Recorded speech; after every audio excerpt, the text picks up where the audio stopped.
impress any naturalist. Okay? If you want to safely cross a deep mountain chasm, having a dozen flimsy bridges available to you should not make you more confident of your chances of getting safely across to the other side.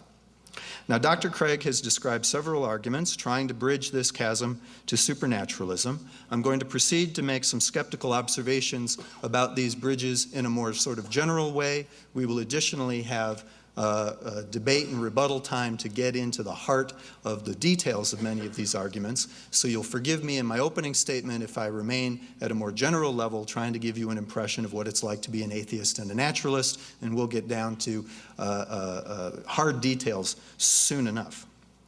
Now, an atheist is a naturalist who is skeptical about supernaturalism. Atheism does not rest on proving that supernaturalism is false. This is key. Defenders of religion who construct hypotheses about God sometimes announce that these hypotheses cannot be proven false, so therefore they must be true. No, theologians who design their God so carefully that no actual evidence could ever disapprove it sometimes think their job is done. They seem to be saying, since you can't prove my God doesn't exist, you must admit my God does exist. Such theologians are making three basic logical errors. First, things can't exist just because we can't prove otherwise.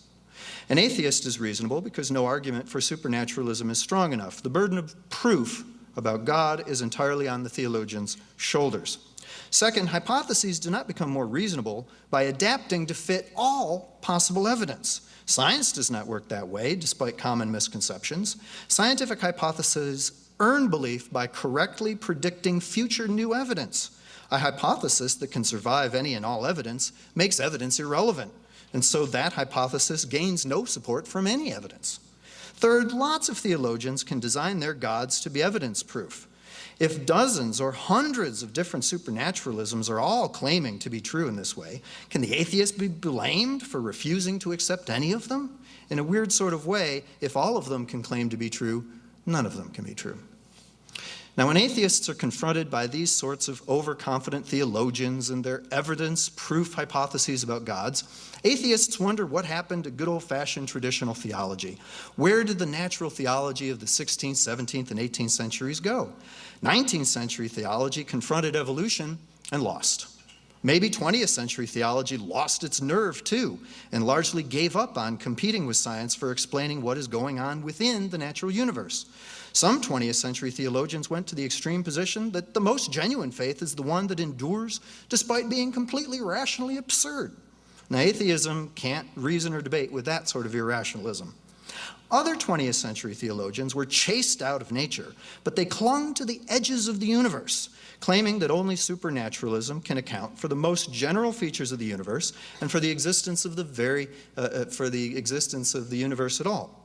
Now, this kind of what I call theology at the edge at least offers arguments for God that can be rationally debated, and we've heard a couple tonight.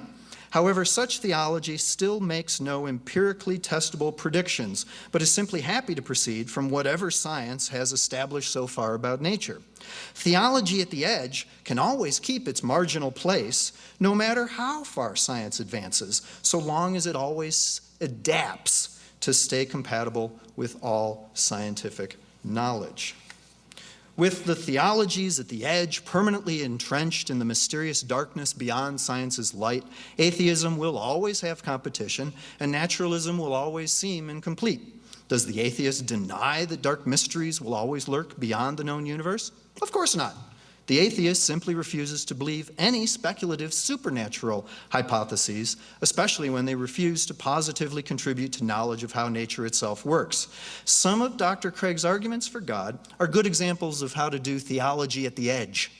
Since theology at the edge is quite happy to admit that nature surely exists and that science can gain much knowledge about nature, the atheist tonight will not have to waste time establishing these facts. Of course, now, there are some religions that view nature as only illusion and science as completely delusional, but we won't have to debate whether naturalism is delusional here tonight in this context. The question again is whether we should also accept supernaturalism in addition to believing in the existence of nature. The atheist position is that we should not. The darkness that surrounds our current knowledge is, for the atheist, just more unknown nature to be explored. That's the atheist's alternative conservative hypothesis. Can the atheist now prove that beyond the known natural world lies only more nature? No such proof is possible.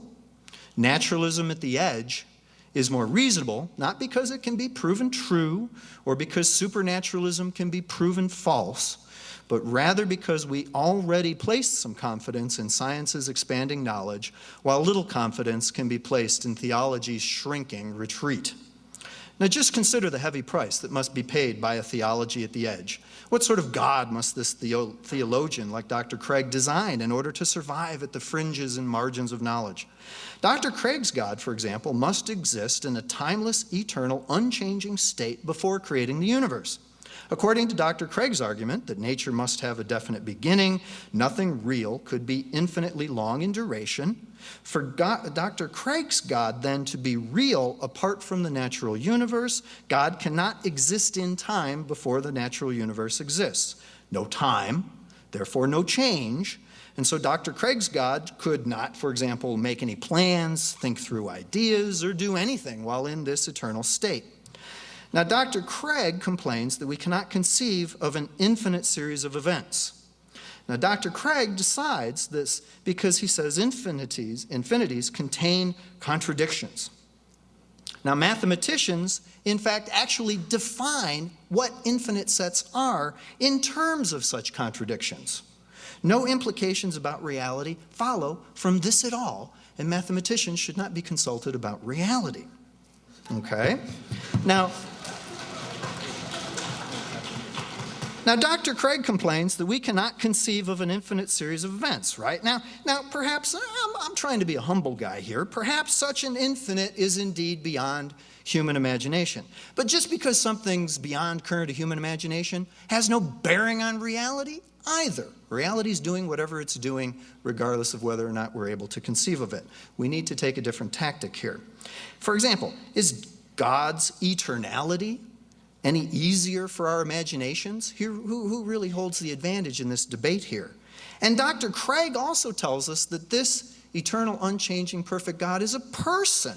I see no analogy, however, between living people who have to think through their actions and suffer through their experiences and a frozen, crystalline God who needs the natural universe in order to make a decision or change his mind or to learn what suffering is like.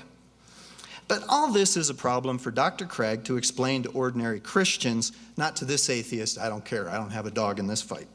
I am only pointing out the extremes to which a theologian must go. Now here's another example. Dr. Craig likes debating naturalists who hold that all space, time, energy, and matter originated in the Big Bang. Dr. Craig wants us to apply the principle of sufficient reason, as it's traditionally called, demanding explanations for each and everything in order so that he can show that we need to hypothesize a supernatural explanation for nature. Now, it's inconvenient, therefore, for Dr. Craig to encounter other naturalists who do respect reason's demand for sufficient explanation. Now, when theology says, for example, that God's the one thing that needs no further explanation, naturalists wonder how nature itself got ruled out. What if nature is the last necessary thing?